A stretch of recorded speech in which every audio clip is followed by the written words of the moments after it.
Andrew, I bet when you were a little boy, you dreamed of being a knight. I mean, of course I did. Knights are so cool. They have armor and they have swords and horses and stuff. But there's so much responsibility. You get to save the damsel, sure, but you really do need to fight and joust and serve the poor and do your studies, and you'd have to balance all of that out.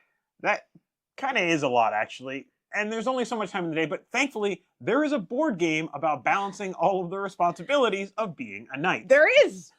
This is a snap review for Medieval Academy. Wait, what? Wait, what? What? Same great game, brand new art, and a few updates to make it a little better too. Let's talk about it. Medieval Academy is a game for up to 5 knights in training designed by Nicolas Ponsin and published by Blue Cocker Games. The game is appropriate for gamers age 8 and up, and it takes about 30 minutes to play. We're mostly going to talk about the new version in this review. So, let's talk about the art in this game. This is one of the things that has been completely redone, both art and graphic design. There's now a central board with 7 different tracks, and each player gets a set of tokens in a different color and shape to track their progress along the tracks, and a little diploma with 2 wheels to track their score. The card art is cutesy, and it pictures an anthropomorphic white cat going about various tasks in their training. Each value has a different picture that reinforces whether this card represents a lot of advancement at that task or just a little. So, let's talk about how to play Medieval Academy. The game is played over 6 rounds, and each round has 3 parts. Drafting cards, then playing cards to move up tracks, then scoring some or all of the tracks. Start each round by dealing out 5 cards to each player. Everyone chooses a card to keep, then passes the rest of their hand in the direction shown on the board. Keep doing that until everyone has chosen 5 cards. In the next part, players take turns playing out cards from their hands. Each card corresponds to a specific path, so play it and move your token that many spaces. After everyone has played 4 of their 5 cards, discard the 5th one. Now it's time to move on to scoring. For most of the tracks, points or bonuses are awarded based on relative position, who's first, who's second, or who is last. The kitchen track is scored first, and that's because the first, second, and third players on this track get to move extra spaces on a single track of their choice. Most of the other tracks either award points to the first, second, and third players, or they take points away from the last and second to last players. The one exception is the king track. This track awards points to every player who has crossed a certain threshold. Some tracks score every round, and some only score after specific rounds. Thankfully, there's a reference card for each player to remind them of how things score and when, and to remind you to reset some of the tracks after the 3rd round. At the end of the 6th round, every track scores, and whoever has the most points wins the game.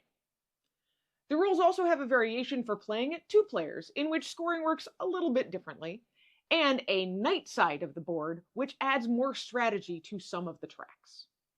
So, before we get into our expectations and surprises, let's talk about the changes in the new version of the game. We mentioned at the top that this is a reprint of the original Medieval Academy. So, Anitra, what has really changed here? Well, the rules have been updated and made a lot clearer. Also, we mentioned the art, but there's been a bit of a theming change as well. Instead of gallantry and charity, there are now cooking and town tracks, but they still work exactly the same way as the old game. Finally, and perhaps the most obvious, the old game had 7 individual boards, but the new one has a single larger board with all 7 tracks on it, and each player gets a diploma with wheels to track their score instead of receiving little point chips as they did in the older version. So many little point chips. Alright, so let's talk about expectations. Anitra, what did we expect from Medieval Academy? I don't know. We had this older version sitting on the shelf for a long time, but we'd never actually gotten around to playing it. I heard it was good. Getting the new version was finally enough to push us to try it. I was actually super excited for this game, and I'll tell you why. Like Anitra said, we had the old version on the shelf, and I had picked it up because I heard great things about this game. And I knew this version fixed some small issues with the old game, and so I figured it would just be a better version of it. I didn't have any nostalgia associated with the old Medieval Academy, so I was ready to fall in love with version 2.0. So let's talk about what surprised us. Sure. After playing the old version once, I liked it okay, but there were a few things I struggled with, like the stuff in the rules. So I was definitely surprised by the number of things that changed for the better in this newer version. We listed most of them, but one we didn't was the new solo mode. Here you set out 5 stacks of cards to draft from. Your automatic opponents draft the highest card available to them, and then they play cards randomly from their deck of 5. It works really well to help a solo player hone their strategy for the game. There's a lot to think about with where you want to be on each track in relationship to the other players.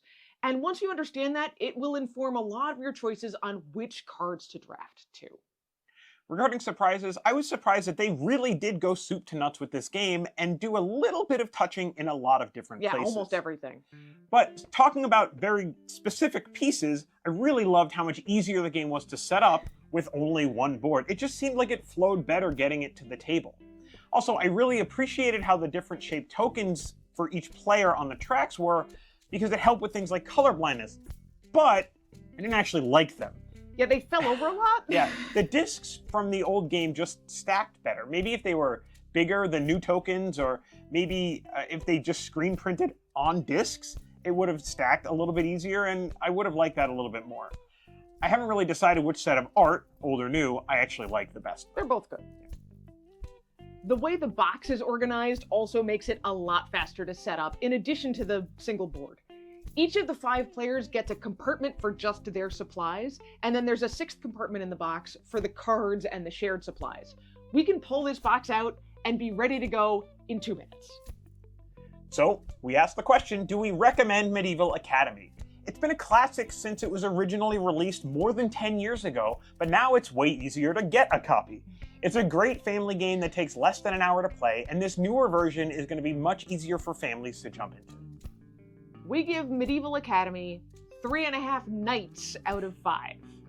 And that's Medieval Academy In a snap. We do have a sword. Wooden sword? And a shield. Or a... And they match with my shirt. Go ahead. Do it. Do it!